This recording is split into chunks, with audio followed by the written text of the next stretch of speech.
drink tank, and I want to zero in on Antonio Brown and where Yeah. exactly it went wrong. And you write that the continued self-destructive behaviors indicate that he may be struggling far more than we anticipated. To me, it was that moment filming and live streaming an incident with the police in front of his children. What did that moment say to you is wrong or potentially wrong with AB? Yeah.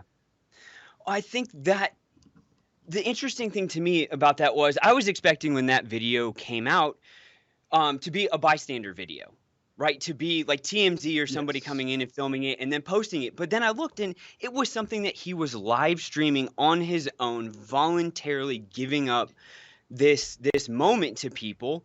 And the most fascinating thing about that video to me is his view as the victim, right? So we can all sit there and look at the video and be like, he's cursing, he's yelling, he's really belligerent and not making much sense at times. He's not able to be reasoned with, but in his view, he's the victim.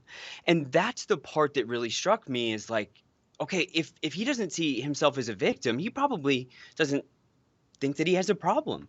And that was really concerning to me. Because it's one thing if somebody knows or has an inkling and they're, trying to seek help, but if somebody doesn't even realize how their actions or behaviors are impacting others or being perceived, that's really concerning. And so for me, we his kids were there.